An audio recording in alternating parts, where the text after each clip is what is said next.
جرائم الحرب هذه الإبادة الجماعية. الله أكبر الله أكبر.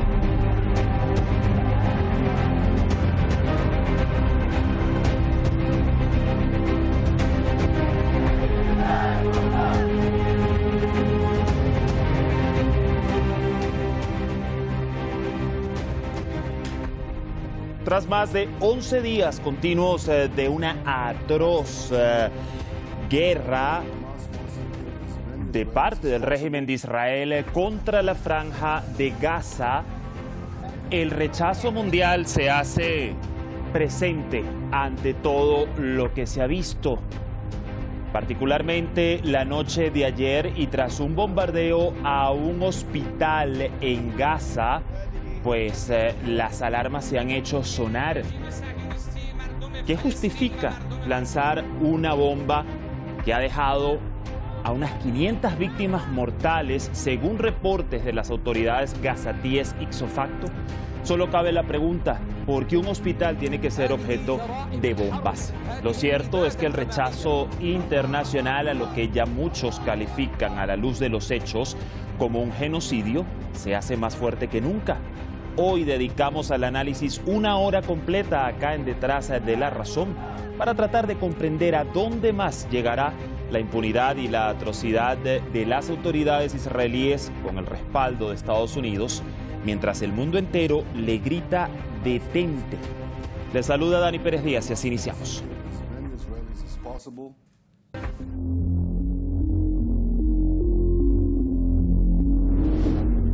Ni los hospitales son inmunes a la criminal agresión israelí. Este régimen bombardeó el martes el hospital Ahli Harab para sumar más muertos a su guerra genocida. Centenares de palestinos perdieron la vida o resultaron heridos. Entre ellos hay niños y personal médico. Los movimientos de resistencia palestinos acusan al presidente estadounidense Joe Biden de respaldar ciegamente la narrativa sionista al poner en duda la responsabilidad de su aliado israelí. الأمريكان الذين أعطوا الغطاء اللامحدود لهذا العدو ليرتكب هذه المجازر، هذه جرائم الحرب، هذه الإبادة الجماعية. De hecho, Biden llegó este miércoles a Tel Aviv para reafirmar su apoyo al premier del régimen sionista Benjamin Netanyahu, quien ha tratado de lavarse las manos acusando a los misiles de la Yihad Islámica Palestina del ataque al hospital. Sin embargo, estas alegaciones infundadas han sido rechazadas incluso por medios occidentales. El mundo se ha desatado en ira contra las atrocidades israelíes. Todos los países musulmanes pidieron el fin de la agresión israelí, mientras mantuvieron el miércoles en la ciudad saudí de Jeddah una reunión de emergencia para abordar la crisis. Ahí, el canciller iraní llamó a un boicot total a Israel, con la expulsión de sus diplomáticos y un embargo a la venta de petróleo. من الضروري إننا نعتقد أنه من الضروري فرض عقوبات سياسية واقتصادية على الكيان الصهيوني من قبل الدول الإسلامية. رابعاً. Entre tanto, desde Irán, el presidente Raisi afirmó que el mundo no se quedará de brazos cruzados ante el nuevo crimen de guerra israelí. Según las autoridades persas, el bombardeo del hospital marcó el comienzo del fin del régimen de ocupación. شما فکر کردید کشتن زنان و کودکان میتواند شکست شما رو ترمیم کند؟ اجماع جهانی به وجود آورده است. اجماع نسبت به جنایتکار بودن رژیم صهیونیستی. دیگر موضوع عادی سازی رنگ خود را از دست داده است. آیا ملت‌ها به محکوم کردن راضی می شوند؟ فقط امروز ملت‌های مسلمان و آزاد زنان و آزاد مردان جهان منتظر اقدام مؤثرند. صهیونیست‌ها با دستان خود در حال باز کردن درهای جهنم و لبریز کردن خشم تمام مسلمانان هستند. Entre tanto, muchos países del mundo, incluidos los occidentales, volvieron a ser escenario de marchas anti-israelíes para pedir el fin de las agresiones a los civiles atrapados en la Franja de Gaza.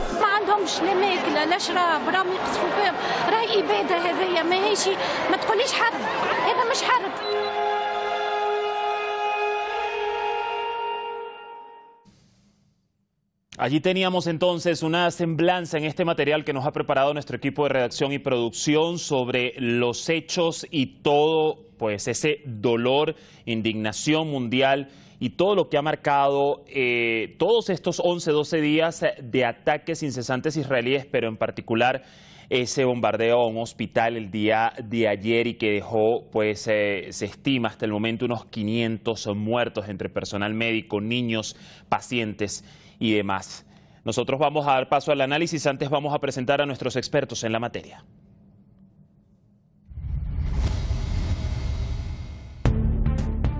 Hoy nos acompaña Carlos Santamaría, analista internacional, científico, social, desde Pasto, Colombia.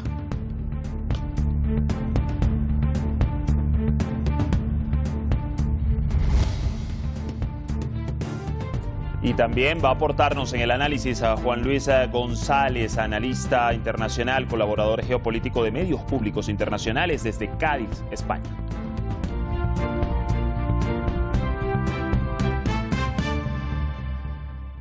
Ya están conectados con nosotros, les damos rápidamente la bienvenida. Carlos, gusto saludarte a esta hora, ¿qué tal? Muy bien, dolorido también. Un abrazo a Juan Luis y a la gente que hoy está comprometida en este proceso de liberación de Palestina. Otro abrazo para ti, Carlos, y bienvenido, Juan Luis, al espacio, como de costumbre. ¿Qué tal? Pues, bueno, no sé si se puede decir que estoy bien en lo personal, pero realmente estoy absolutamente desolado con lo que lo que nos estamos enterando todos los días de las informaciones que nos llegan de Gaza. Y bueno, un saludo muy grande a Carlos y otro para ti, Dani. Y por supuesto a todos los telespectadores, claro. No es para menos, y vaya también desde este espacio toda la solidaridad con el pueblo palestino en Palestina y alrededor del mundo. Fíjate, yo inicio contigo, Juan Luis, desde Cádiz, hablando muy claro y apegados al derecho internacional. Tras unos 12 días de atrocidades israelíes contra la Franja de Gaza y observando ese bombardeo sobre el hospital Al-Ahli de Gaza la noche del martes, bajo el cual, reiteramos y recordemos, murieron inmediatamente al menos 500 personas, entre personal médico, pacientes e infantes. ¿Puede hablarse a estas alturas, Juan Luis, de una guerra o realmente de un genocidio? Bueno, realmente los medios occidentales intentan presentar lo que está sucediendo como una guerra entre Israel y Hamás, o entre Israel y el Estado palestino, pero nada más lejos de la realidad. Esto sí se puede llamar de alguna manera. Es una masacre, es una limpieza étnica, o si nos atenemos directamente a lo que dice la legislación, es un auténtico genocidio. La Convención Internacional para la Prevención y la Sanción del Delito de Genocidio califica bueno, por supuesto, a lo que son los ataques y a la matanza de miembros de grupos étnicos, grupos humanos, grupos de países, lo considera como genocidio, pero también las lesiones graves que se están sucediendo y, por supuesto, que es algo que no se mienta tan asiduamente, bueno, el endurecimiento de las condiciones de vida o de las condiciones de existencia de un grupo humano. Y lo que lleva sucediendo en Gaza no desde hace 11 días, sino desde hace más de 15 años, se puede catalogar absolutamente como delito de genocidio. Y si en este mundo existiera un poco de justicia, Netanyahu y todo su gabinete pues no debería volver a pisar la calle jamás, debería ser procesado por estos delitos, por crímenes de guerra, crímenes de lesa humanidad, genocidio, y de luego acabar con su hueso de la cárcel hasta el fin de sus días.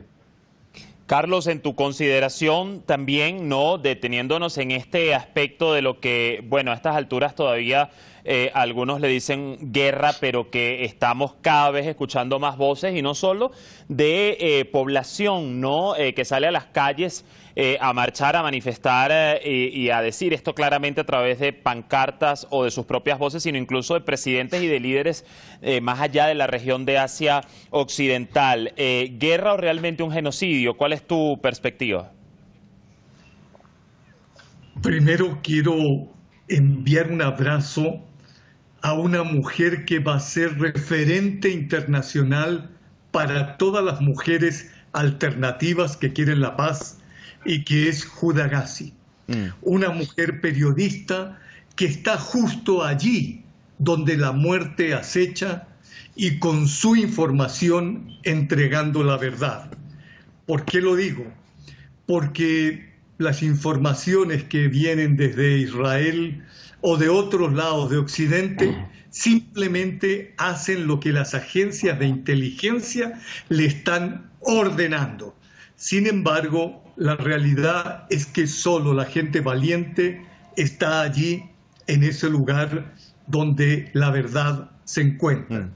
Ahora, respecto al genocidio, su característica principal es que es hecho sobre un pueblo y además en total indefensión. Y es cierto, Palestina ha estado en total indefensión. Lo que hizo Hamas fue una operación militar para demostrarles que ya no más, que no se puede aceptar este tipo de exterminio humano. La guerra es diferente. Es donde se enfrentan dos sectores armados, cada uno con su estrategia, con su logística, y uno de los dos puede vencer o puede declararse un armisticio o puede establecerse otra situación.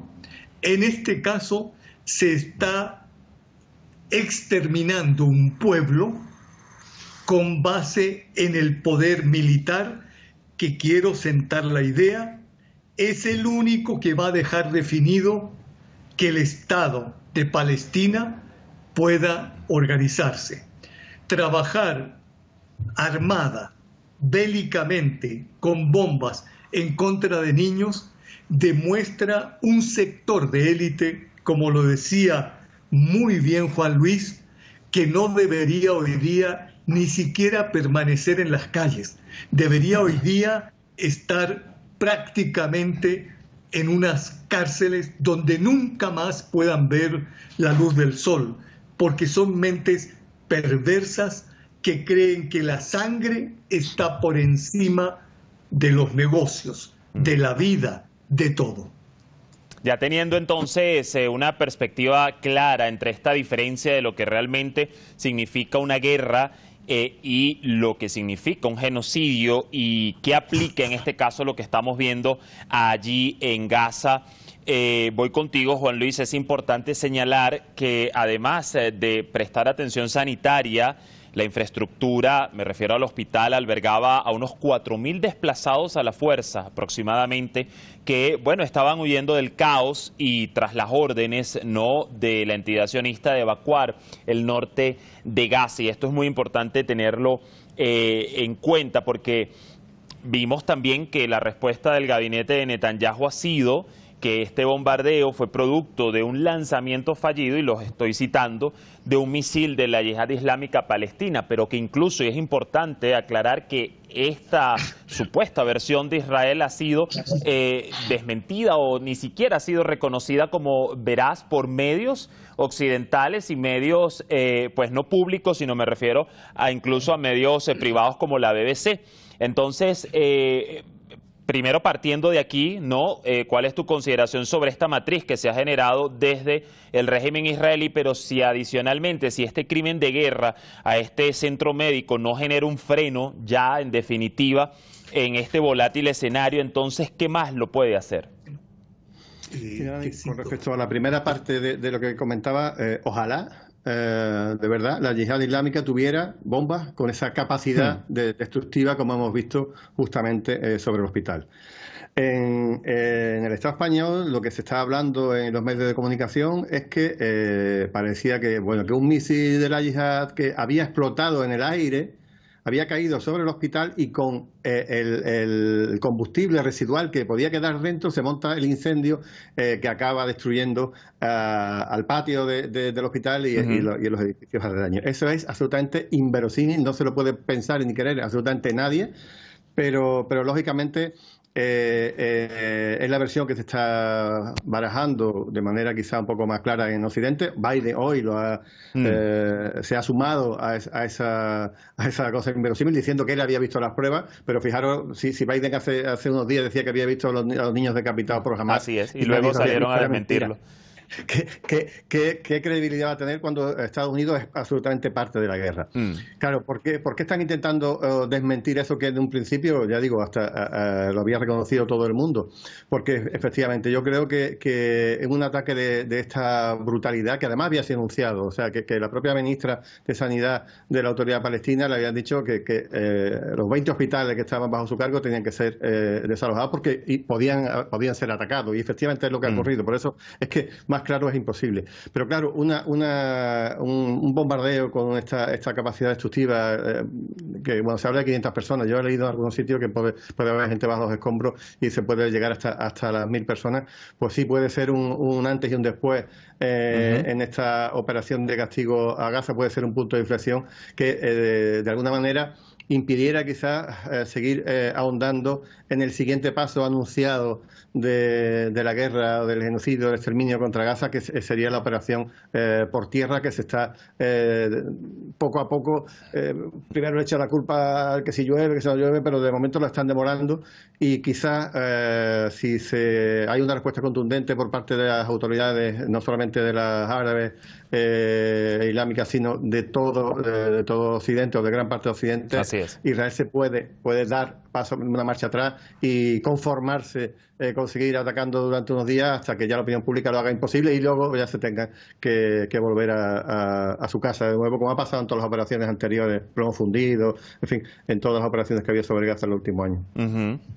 Efectivamente. Carlos, tengo otro interrogante para ti, pero te vi mientras Juan Luis comentaba sobre esta pregunta y este punto en particular, como que querías agregar algo. Te doy primero espacio para eso y luego te pregunto. Adelante.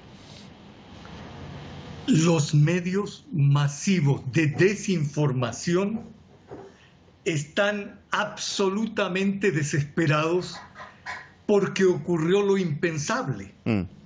Nunca Palestina estuvo en sus pantallas, en sus periódicos, en sus entrevistas, en la radio. Nunca. La operación de Hamas, que fue una operación militar exitosa, extraordinaria, de un grupo que tiene una logística pensada, logró lo imposible. Que hoy día todos esos medios tengan que mostrar el tema, que es Palestina-Israel. Y resulta que todas las imágenes van en contra de lo que ellos quisieran plantear. Biden es un mentiroso compulsivo, eso es delicado.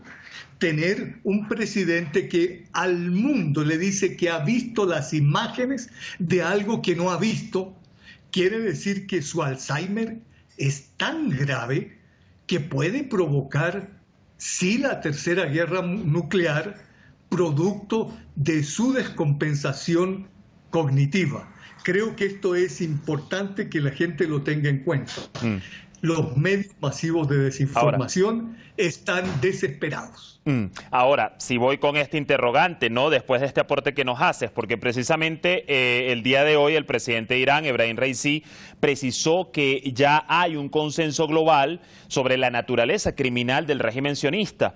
Y efectivamente, bueno, hemos visto las reacciones globales, aquí lo estamos conversando, pero específicamente sobre el tan sonado tema, Carlos, de la normalización de relaciones, al menos dentro del mundo árabe, con el régimen de Israel, y que aquí también hemos analizado contigo en varias oportunidades. Tras ver el paso atrás de Arabia Saudí al respecto, hoy más que nunca crees que esa imagen del régimen de Israel pues ya no tiene cabida ni recuperación alguna, es decir, que eso, y como incluso lo dijo el presidente Raisi, ese plan de normalizar relaciones con otros estados árabes se marchitó. El presidente Raisi es un hombre pensante, lógico y profundo. En Occidente lo que están diciendo es que esta operación militar de Hamas lo único que pretendía era que Arabia Saudita, por ejemplo, no normalizara relaciones con Israel. Es decir, superficializan todo el problema.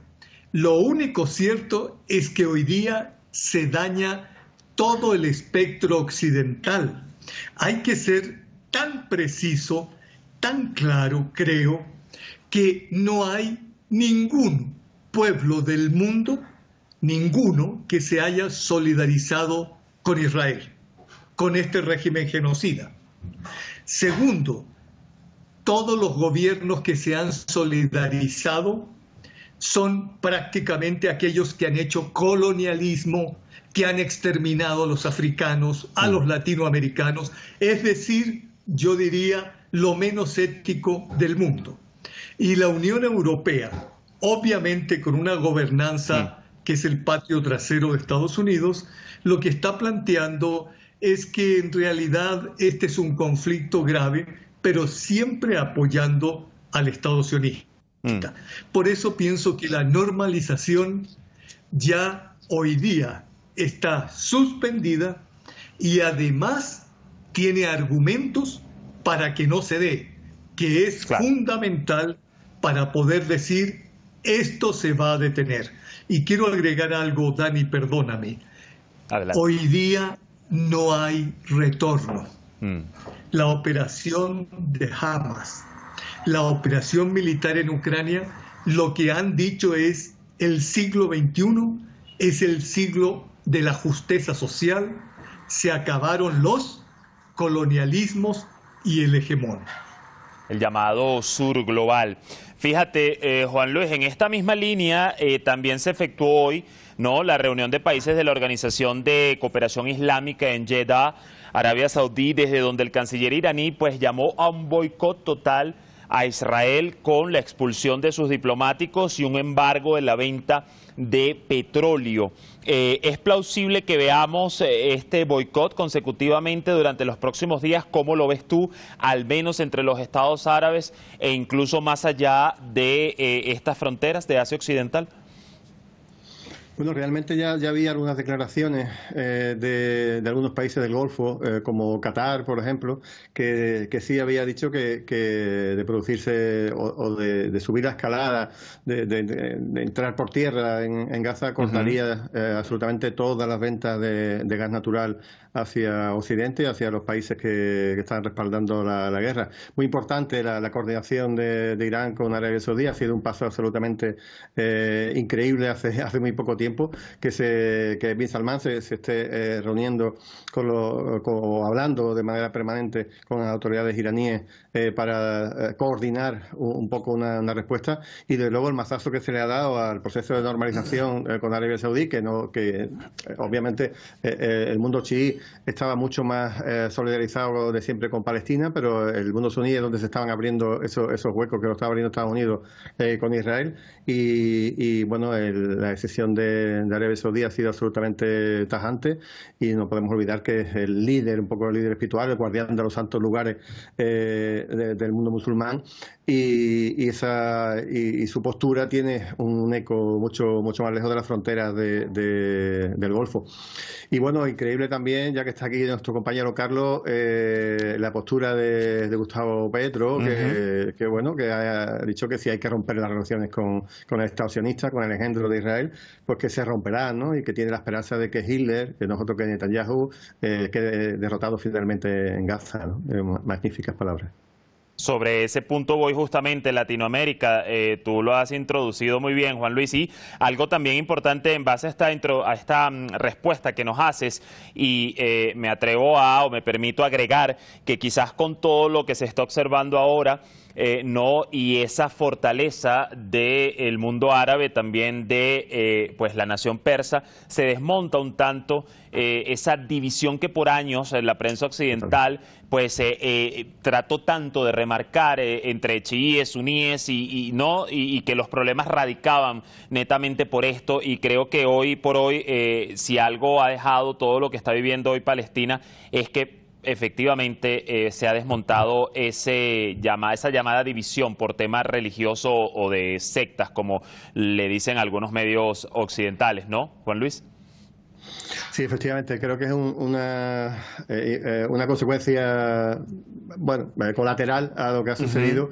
Es que el pacto que se propicia inicialmente, gracias al buen hacer de China, que recordemos que es un pacto en el que ni Israel ha tenido nada que ver, evidentemente, ni Estados Unidos, ¿no? Que siempre son los que están moviendo los hilos de la región. Ha sido directamente China, que está bastante lejos de allí, quien ha oficiado las labores de mediación para que estos dos países, que siempre han sido absolutamente antagónicos, pero de manera absolutamente artificiosa, hoy están coordinando sus políticas exteriores. Sí. Yo creo que había muchos analistas que decían que esto no iba a durar ni unos pocos días, ni unas pocas semanas, y creo que de momento los lazos se están reforzando y la culpa, entre comillas, de eso la tiene esta escalada absolutamente desproporcionada e inútil del Estado sionista y el apoyo absolutamente cerrado de Estados Unidos, como no podía ser de otra manera. A ver, Carlos, de hecho, allí iba desde Latinoamérica, no han sido pocos los gobiernos con posturas pues de rechazo al genocidio de Israel y el apoyo a Palestina, a Venezuela, Brasil, que de hecho presentó hoy una propuesta de resolución en el Consejo de Seguridad, y ya vamos a hablar de eso un poquito más adelante. Colombia, y allí me quiero detener porque escuchamos hace unos 2 o 3 días cuando el presidente Petro advirtió con romper relaciones con Israel tras la suspensión de exportaciones de seguridad por parte de la entidad sionista, ante la postura que precisamente el gobierno del presidente Petro había expresado, había tomado en favor de la causa palestina. Esto demuestra quizás cuán, entre comillas, seguro y altivo aún se siente el gabinete de Netanyahu, que se atreve a ir cortando relaciones o cuestionar, ¿no?, porque otro Estado rechace los crímenes de guerra que está cometiendo. ¿Cómo lo ves? En Colombia, el 99% de los medios masivos de desinformación los tiene una élite que ha sido la causante de la gran violencia en este país. Para ellos los negocios son más importantes que las vidas. Cuando Gustavo Petro plantea que no se puede aceptar campos de concentración, porque no olvidemos que Gaza era una cárcel abierta, la más grande del mundo, y ahora se transforma en un campo de concentración, donde se extermina a un pueblo. Cuando planteó eso, de inmediato las élites, en conjunto, reunidas con la embajada israelí, plantearon, primero, que eso estaba erróneo, que Israel de inmediato suspendía un contrato que tiene con Colombia y que además no aceptaba este tipo de antisemitismo. Todo eso demuestra la disminución ética, moral, humana de las élites que todavía dominan en América Latina. Para ellos, 131 millones de dólares es más importante que cualquier vida humana, genocidio o crimen. Entonces, todos los medios masivos están tratando de debilitar al gobierno de Petro y ahora se cogieron de esto. Sin embargo, como esos mismos medios han tenido que hablar de lo que está pasando en Gaza porque no pueden perder su rating, su sintonía, la mayoría de la gente ahora sí entiende lo que pasa en Gaza. Petro lo que ha dicho como mensaje al mundo es: Colombia por fin comienza a ser un país soberano. No olvidemos que aquí hay bases estadounidenses, que aquí realmente vinieron israelíes como Jais Klein a enseñar a la mafia cómo matar. También en otros gobiernos estuvieron asesorando para que se eliminara a, por ejemplo, militantes de la Unión Patriótica, que fue exterminada, gente del M-19 exterminada. Aquí exterminaron a todo lo que era un pensamiento crítico. Por eso que lo que ha hecho Petro es darle un mensaje al mundo de que nuestros países en América Latina tienen que optar por un camino soberano y no seguir siendo el patio trasero, una parte, porque ya Estados Unidos consiguió su segundo patio trasero, que es Europa. Por eso está en silencio frente a este genocidio. Bueno, bastante claro ese punto. Te doy el pase, Juan Luis, y voy a ir avanzando con otros puntos, porque entre tanto, finalmente el presidente Biden se reunió en Israel con Netanyahu, un encuentro sobre el que, bueno, se esperaba prácticamente, o se sabía cuáles iban a ser las posturas a declarar, ¿no?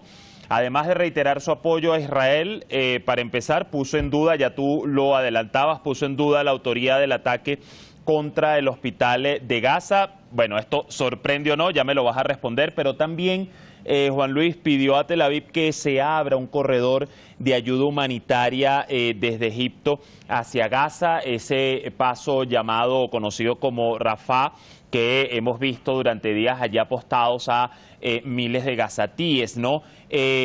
Alguna prensa ha ido diciendo en las últimas horas que, incluso citando a Biden, que Israel habría aceptado abrir este corredor. ¿Realmente crees que esto suceda, que esto sea así? Y adicionalmente se anunció que solicitará al Congreso de Estados Unidos una ayuda de $100 millones para Palestina. Pero en definitiva, ¿qué quedó demostrado con este encuentro, Juan Luis? Y además te pregunto, si la vía humanitaria es un factor que siempre ha detenido a la entidad sionista, ¿qué más queda en este contexto? A ver, primero que nada, decir que a Biden le han dado un portazo en la nariz, porque él venía a reunirse, además de con Netanyahu, venía a reunirse con los líderes regionales. Y bueno, pues desde Jordania en adelante le han ido cerrando la puerta, y esa minicumbre que iba a haber se ha tenido que suspender, ¿no? Entonces el viaje simplemente se ha quedado demostrado como lo que es, ¿no? Un viaje de apoyo al genocidio que está provocando Israel en la franja de Gaza.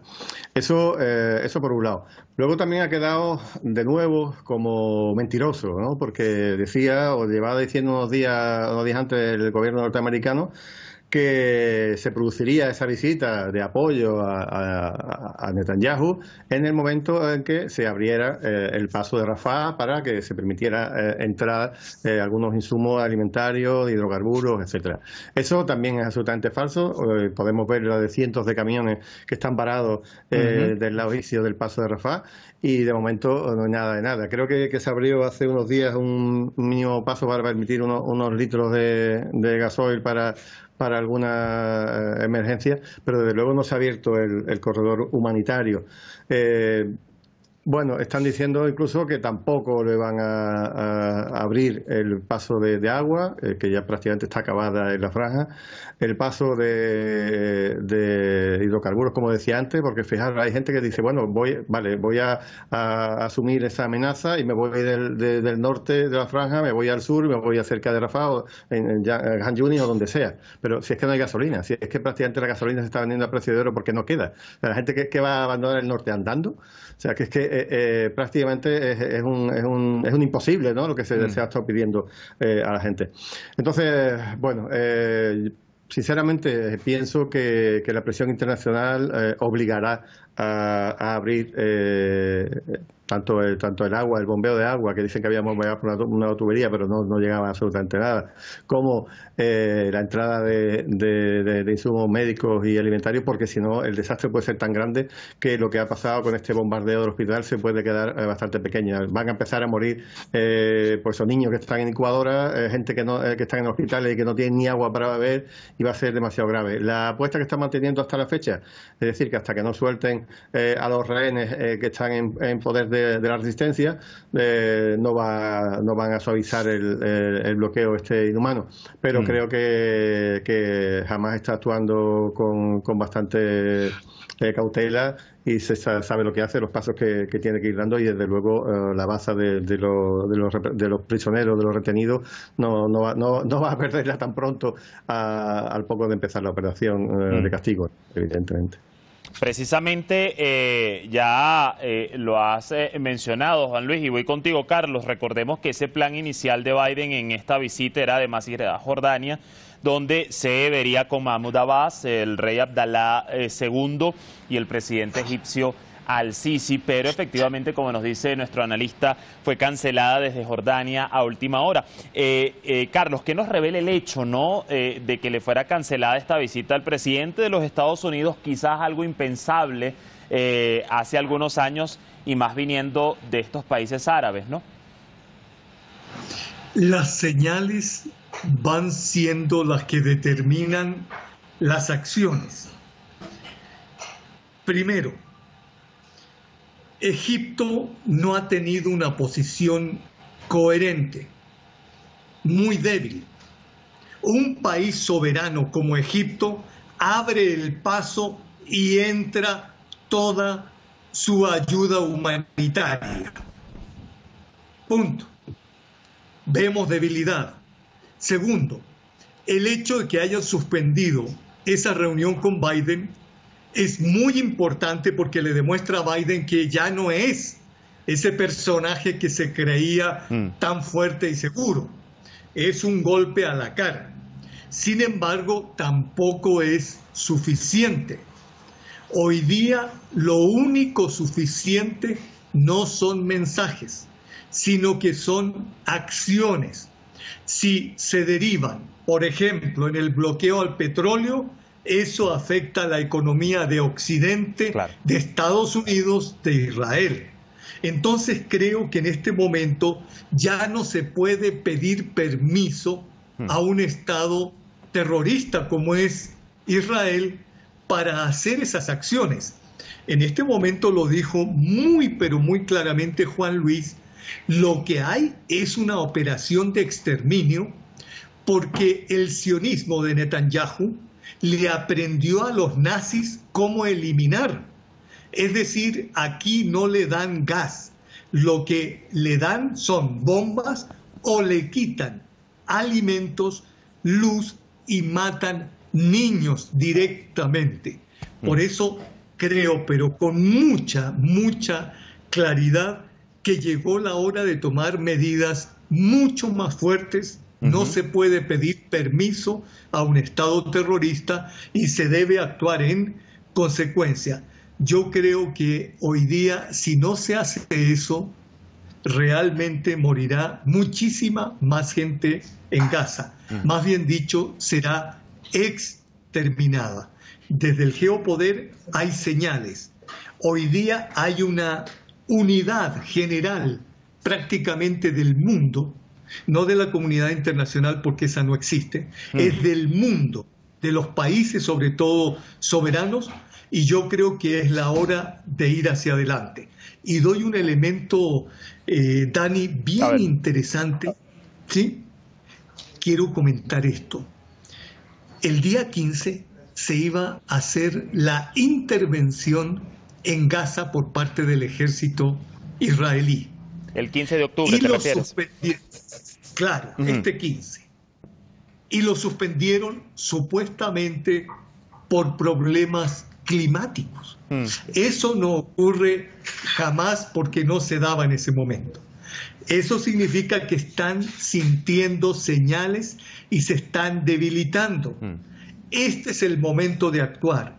Israel no puede entrar en guerra con Egipto, con Irán, con Siria, con Líbano, con todo el mundo del Oriente y las civilizaciones.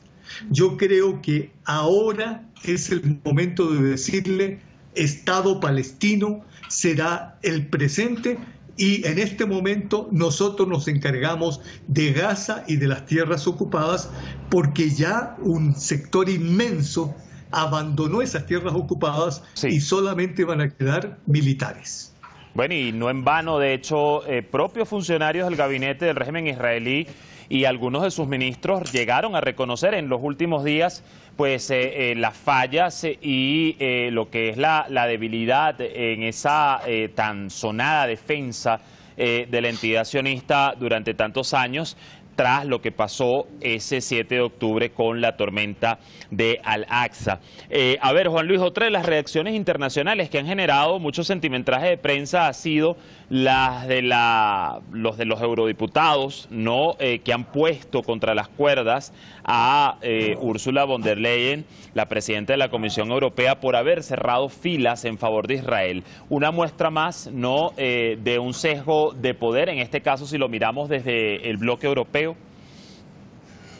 Bueno, esta señora se está extralimitando en sus funciones todo el tiempo. O sea, realmente ella no tiene ningún tipo de atribuciones para hablar de política exterior y, desde luego, no puede dar su opinión como algo personal, afectando a toda la Unión Europea, que es bastante grande, bastante compleja y con unos medios o una burocracia interna para ponerse de acuerdo en emitir comunicados bastante compleja y difícil, ¿no? A la hora de tomar posicionamiento, que casi nunca lo logra. Entonces, que ella haya salido en varias ocasiones diciendo lo que pensaba como si fuera algo de Europa, la verdad es que le han dado algunos tirones de orejas, no solamente eurodiputados, sino también algunos otros miembros del gobierno europeo. Y bueno, pues está denotando un poco, bueno, esta señora sabéis que es de una casa noble, ¿no? De la antigua nobleza, ha tenido sus buenas relaciones esa casa, en la casa de Leyen, con el nazismo, en fin, es un personaje curioso para investigar. Y bueno, creo que ahora mismo ha tenido que cerrar un poco el pico, por decirlo abruptamente, para no seguir metiendo la pata, porque, ya digo, se lo han cerrado. Lo que sí está sucediendo en Europa es una deriva absolutamente... Yo creo que casi, ya que decías esto antes de la relación de la Casa Leyen con los nazis, que es que se está nazificando. Eso se está prohibiendo la bandera palestina en la calle, de deportar a la gente que esté a favor de Palestina, de la censura de los medios de comunicación que llevamos viendo durante más de un año, etcétera, etcétera. Creo que la Europa esa de las libertades, la Europa esta que dice, ¿no?, que era el faro de la libertad de expresión, de los derechos humanos, etcétera, esa Europa no existe y va a ser otro daño colateral de esta operación de exterminio en Gaza. Creo que esa Europa, si alguna vez existió, ha muerto directamente. Se desmitifique esa Europa, Juan Luis. A ver, incluso hablando de reacciones que llegan desde Europa, no puedo también dejar de hacer referencia a la de una de las líderes de Podemos y ministra de Derechos Sociales en funciones de España, Ione Belarra, Carlos, que fue muy enfática al decir que Israel está llevando a cabo un genocidio, algo por lo que además la embajada israelí en España llegó a emitir una nota de protesta y puso a prueba las relaciones del reino español con la entidad sionista, ¿no? Otra muestra más de cómo quizás pretende en este caso Israel, por un lado, arrasar con Gaza y que la comunidad internacional, que tú bien dices no existe, quede de brazos cruzados. Me encantó lo que dijo Juan Luis sobre esta gente. Miren, como nos están escuchando, lo que siempre hemos dicho es que en Europa lo que existe es una gobernanza del más bajo nivel intelectual, cognitivo e ideológico. Hoy día son simplemente el patio trasero del régimen estadounidense.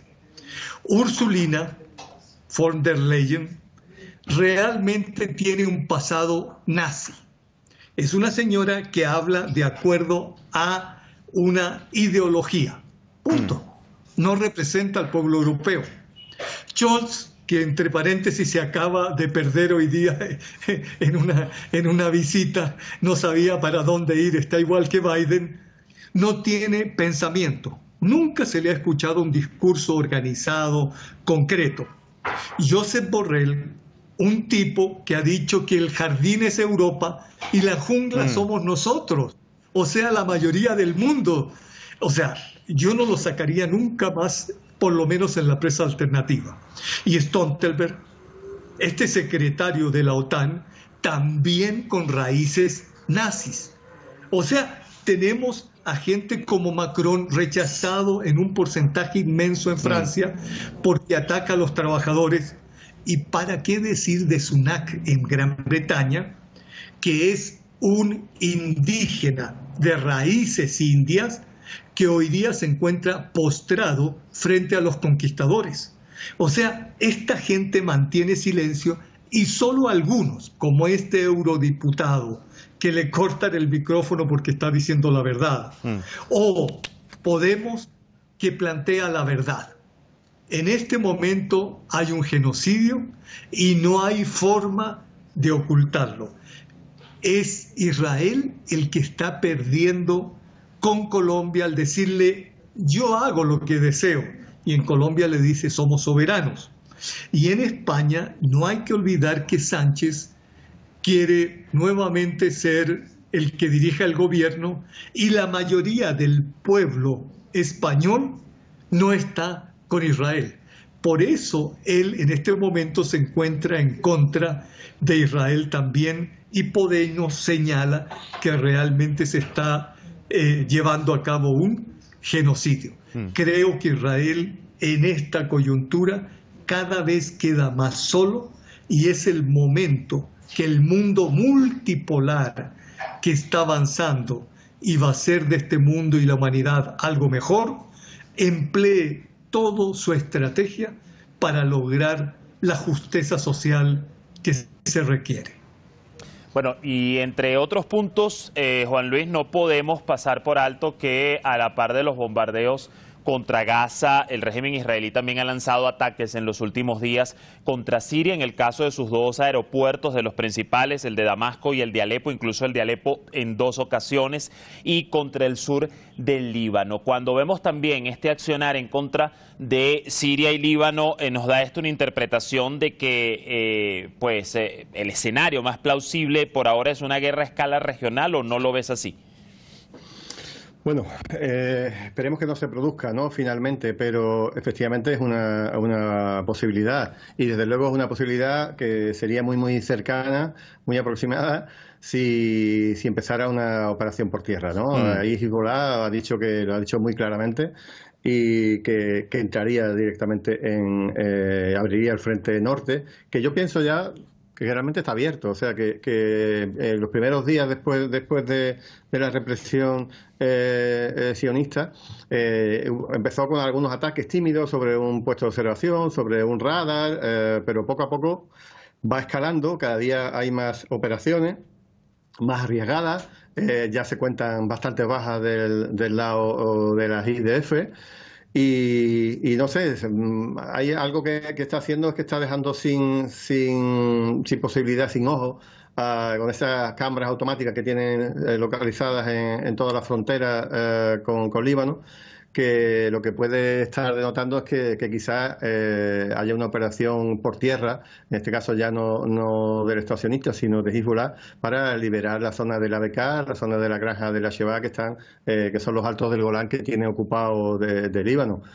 Israel, pero también es posible, y yo creo que también sería incluso casi deseable, que en una conflagración de tipo más general también Siria, ya que el Estado sionista quiere anexionarse o ha hecho leyes para anexionarse la zona del Golán, pues también intenta recuperar lo que le fue robado en la guerra del 67 y del 73, y libere de una vez también los altos del Golán. Son 3 países que tienen absolutamente zonas invadidas, tienen en común que tienen zonas invadidas por Israel, y bueno, es posible que eso suceda, sobre todo si hay operación por tierra. Y desde luego también hemos escuchado a líderes iraníes decir que si se entra en Líbano y se monta otra guerra, fundamentalmente en la zona sur, pero no sabemos dónde podría parar, pues Irán también participaría en la guerra, con lo cual, pues esto podría escalar a un nivel, yo digo ya casi global, o sea, porque por el estrecho de Hormuz pasa un porcentaje de casi 1/3 de los hidrocarburos que necesita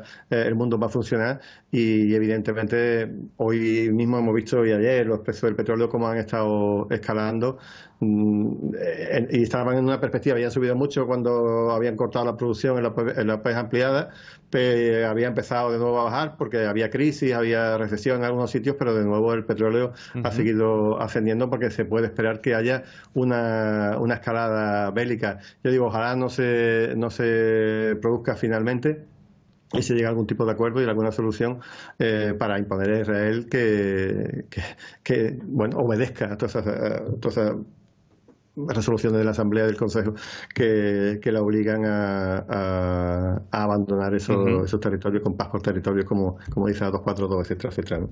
A ver, ya estamos en la recta final, Carlos. Recordemos que el régimen israelí retiró a su ejército y a sus colonos de la Franja de Gaza en 2005 y en 2009 y 2014 su ejército entró por la fuerza, pero no permanecieron en el enclave permanentemente. En esta ocasión, y basado en las condiciones actuales, ¿cuáles serían esas perspectivas?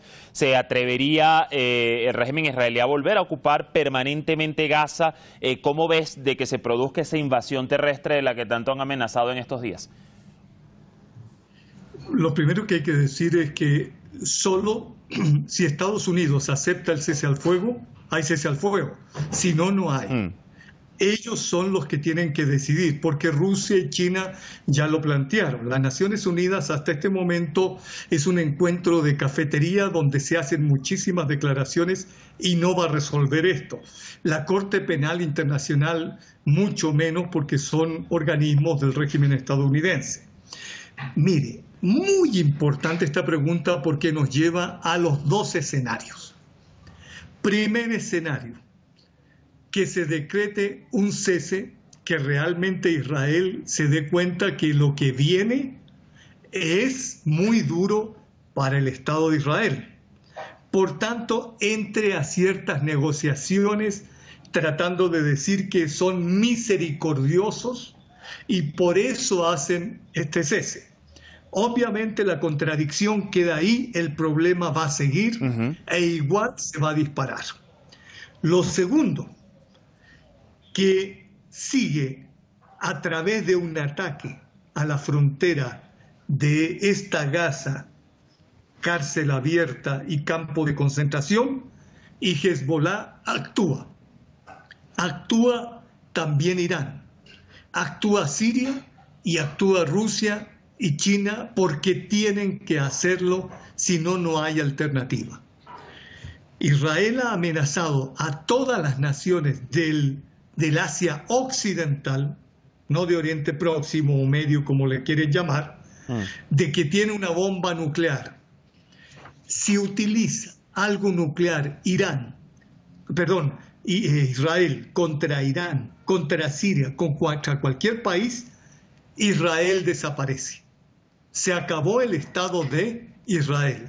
Y lo único que va a sobrevivir va a ser básicamente Palestina y las otras naciones. Por eso aquí no hay mucho margen de negociación. Cuando se está trabajando, perdóname, con esto termino, cuando se trabaja con un grupo de sociópatas como es el régimen israelí, es difícil llegar a soluciones. A ver, Juan Luis, ya como reflexión final y en esta misma línea de interrogante que le hacía Carlos, bueno, vamos a recordar que los combatientes de Hamas han asegurado ser más que capaces de impedir esas incursiones terrestres del ejército del régimen de Israel en Gaza. Pero en definitiva y comparando con agresiones anteriores, lo que vimos desde el 7 de octubre marcó un antes y un después en esa capacidad defensiva de Hamas, pero adicionalmente te pregunto, Juan Luis, y con esto cerramos, luego de esa inflexión marcada el 7 de octubre, ¿hacia dónde quizás se enfoca la brújula para con los objetivos del pueblo palestino de aquí en más? Bueno, yo creo que efectivamente la resistencia, no solamente la de Hamas, vimos un desfile militar de la yihad un pocos días antes de la operación, ha demostrado que tiene muchas nuevas capacidades y esto va a ser algo que el régimen sionista no va a poder soportar. Yo pienso que toda la zona que liberaron, que reveló la resistencia justamente en los primeros momentos de la operación del 7 7 de octubre, esas zonas van a estar totalmente deshabitadas porque nadie va a querer vivir de nuevo en Sderot, en Askelon, en todos los kibbutz que había en los alrededores, y que el proyecto sionista ha sido absolutamente tocado de muerte. Yo creo que ha empezado, este es el principio del fin del Estado de Israel, pase lo que pase, o sea, que llegue a escalar o no llegue a escalar la guerra, este es el principio del fin del Estado de Israel, porque hemos estado viendo lo que está pasando en el aeropuerto de Ben Gurión todos estos días. Hay muchísima gente que tiene doble nacionalidad y que van huyendo rápidamente hacia sus países de origen, y muchos de ellos no tienen billete de vuelta. Así que, bueno, lo que llaman bomba demográfica palestina hará efecto dentro de muy poco tiempo, y si además hay este éxodo hacia estos países de origen de gente que estaba ocupando el Estado de Israel, pues evidentemente al final tendremos un solo Estado palestino desde el río hasta el mar. Yo no me cabe ninguna duda que ese es el fin de todo esto. Vamos a cerrar con esa reflexión, Juan Luis, y muy atentos a los acontecimientos que vengan de aquí en más. Gracias enormemente por este análisis el día de hoy en este especial de Detrás de la Razón, Juan Luis, Carlos, y seguramente nos veremos en los próximos días con más análisis acá en la pantalla de Hispan TV. Hasta una próxima oportunidad. Hasta luego, hasta la próxima. Hasta una próxima. Que estén muy bien ambos. Así el panorama. Lo cierto es que hoy no solo es una cifra aterradora de víctimas fatales, alrededor de 3.500, o una cifra de heridos, de desplazados, que ni siquiera saben si irse de sus lugares les garantizará seguir con vida, ni la destrucción de infraestructuras. Hoy va más allá de eso, se trata de la indolencia, y si esta oscura página en el escenario global dejará un precedente para más impunidad o marcará el verdadero fin de una ocupación y apartheid que sobrepasa ya más de 7 décadas. Así cerramos el programa hoy. Mañana continuaremos el foco en Gaza y todas las reacciones y movilizaciones dentro y fuera de Palestina. Gracias por acompañarnos. Hasta mañana.